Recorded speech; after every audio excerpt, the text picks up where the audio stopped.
Bab 896. Membagi keuntungan. Marco Jiang mendominasi.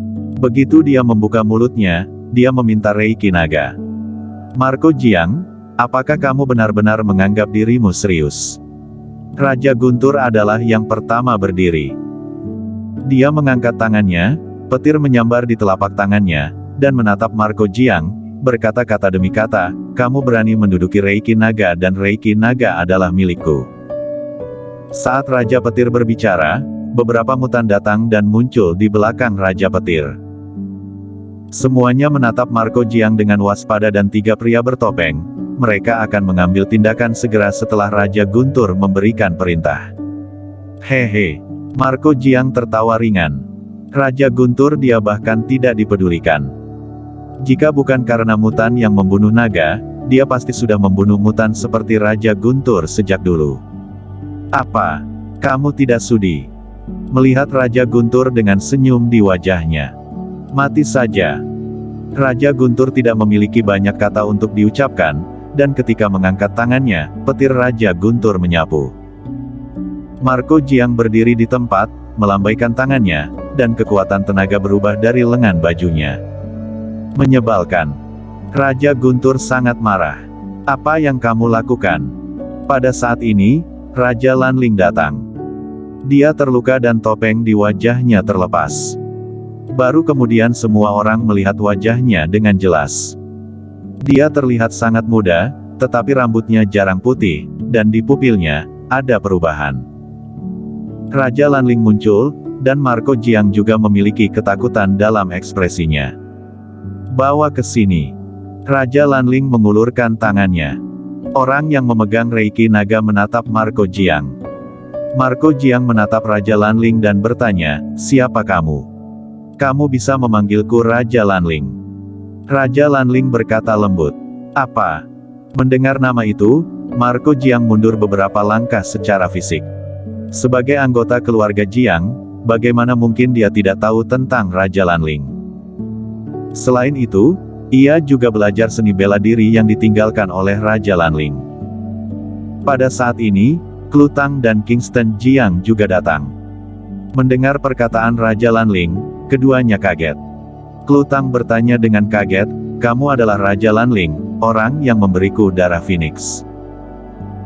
Raja Lanling berbalik dan menatap Klutang dengan senyum di wajahnya, dan berkata, Klu, kamu benar-benar tidak mengecewakanku.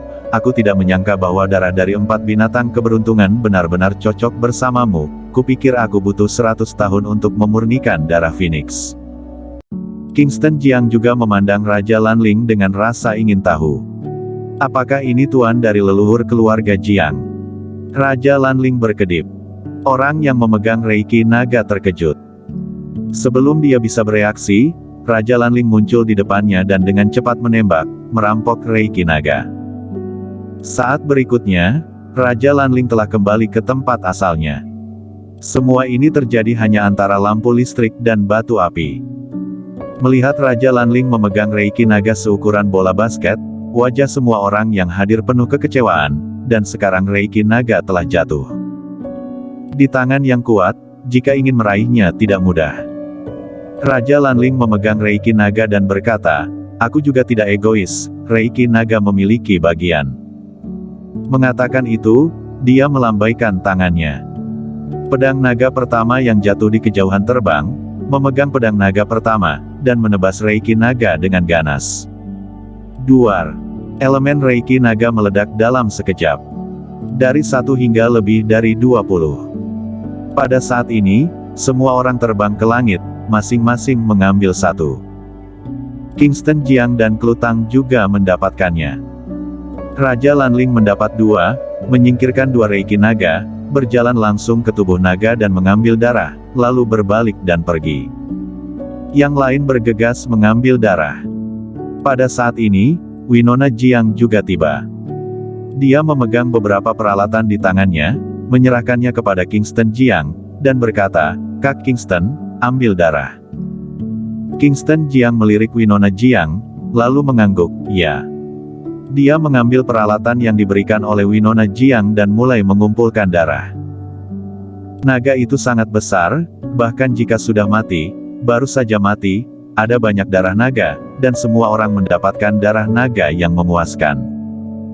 Dan Kingston Jiang langsung mengambil ember besar. Laras ini terbuat dari bahan khusus. Setelah disegel, darah naga tidak menggumpal. Setelah mendapatkan darah naga, Kingston Jiang menarik perhatian sisik naga. Sisik naga ini memiliki pertahanan yang sangat kuat. Jika mengumpulkan beberapa, lalu menggunakannya untuk membuat pakaian, maka dapat menahan serangan dari master yang tidak ada bandingannya. Yang lain juga mencari harta karun di naga. Daging naga, lunas. Segera, seekor naga terbelah. Setelah membunuh naga, tidak ada pertempuran sengit yang sangat meyakinkan Klutang. Di pulau yang hancur, Kingston Jiang memandang Hamaru dan menulis di tanah, "Mau kembali ke negara Dacia bersamaku." Setelah Hamaru melihat kata-kata yang ditulis oleh Kingston Jiang, dia menggelengkan kepalanya dan menulis, "Lupakan saja, aku tidak akan pergi, aku sudah terbiasa hidup sendiri. Aku tidak suka keramaian." Kingston Jiang menulis, "Setelah ini, aku khawatir tidak ada yang akan datang ke sini, apakah kamu benar-benar tidak mau kembali denganku?" Hamaru menggelengkan kepalanya. Kemudian berbalik dan pergi. Kingston Jiang tidak memaksanya lagi. Setelah semua orang mendapatkan apa yang mereka inginkan, mereka kembali ke kapal pesiar. Kapal pesiar perlahan kembali. Di kapal pesiar, ruang Sky. Sky duduk di tempat tidur dengan ekspresi serius di wajahnya. Sebelum kembali, tuannya mengeluarkan perintah kematian, dan tak satu pun dari orang-orang ini bisa pergi hidup-hidup. Namun, sekarang ada orang kuat seperti Raja Lanling Dewa tingkat pertama, dia benar-benar tidak mudah untuk menembak.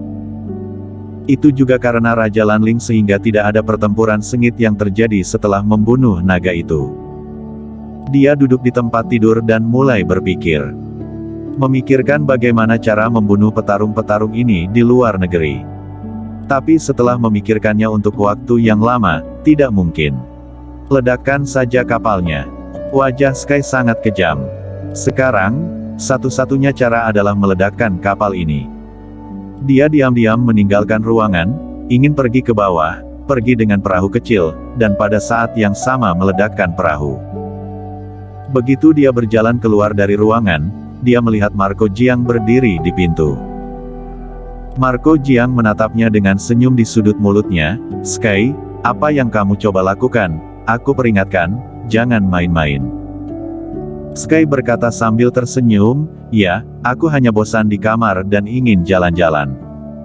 "Benarkah?" Marco Jiang berjalan mendekat, menghampirinya, menembak dengan cepat, dan mengklik titik akupuntur Sky. Dia menembak terlalu cepat, dan Sky tidak siap, jadi dia berkata, "Kamu." Langit mengubah wajahnya. Marco Jiang membawa Sky dan kembali ke kamar, melemparkan Sky langsung ke tempat tidur, dan berkata dengan ringan, "Setelah sampai di Jiangzhong, titik akupuntur akan dibuka. Sementara itu, kamu hanya perlu menunggu." Setelah Marco Jiang selesai berbicara, dia berbalik dan pergi. Dia tahu bahwa Sky tidak akan menyerah dan pasti akan melakukan sesuatu secara diam-diam. Jadi begitu berlayar di kapal, dia menatap langit. Dan sekarang, ruangan lain. Kingston Jiang dan Klutang, juga Winona Jiang berada di ruangan yang sama. Kali ini, baik Kingston Jiang maupun Klutang mendapatkan Reiki Naga. Karena Reiki Naga lengkap dihancurkan oleh Raja Lanlin, dan berubah menjadi lebih dari 20 buah, bahkan Winona Jiang, yang datang kemudian, mendapatkannya. Selain itu, Kingston Jiang juga mendapatkan seember besar darah naga, beberapa daging naga, dan beberapa tulang naga, serta sisik naga. Harta karun lainnya pada naga itu semuanya dibagi oleh petarung lainnya. Adapun siapa yang mendapat apa, Kingston Jiang tidak begitu jelas. Ini Reiki Naga. Kingston Jiang memandang Reiki Naga di tangannya. Elemen Reiki Naga yang dia dapatkan hanya sebesar kepalan tangan bayi, dan seluruh tubuhnya berwarna cian, dan ada cahaya cian yang samar. Benda ini dapat meningkatkan keterampilan seseorang. Gumam Kingston Jiang. Ya, benar. Klutang berkata, Reiki naga benar-benar dapat meningkatkan kekuatan serangan. Tidak ada gunanya bagiku. Kingston Jiang menghela napas, skill saya saat ini telah mencapai level yang tidak dapat ditingkatkan. Jika aku ingin meningkatkan skill, aku harus membobol 9 alam terlebih dahulu. Kingston Jiang berpikir bahwa dia tak terkalahkan di bawah langit. Setelah mengetahui tentang kekuatan 9 alam, dia tahu bahwa dia tidak terkalahkan. Dia tahu bahwa keterampilannya masih bisa ditingkatkan. Namun karena belum menembus 9 alam, maka dibatasi. Sekarang jika ingin meningkatkan kekuatan, dia harus terlebih dahulu memasuki 9 alam. Bersambung.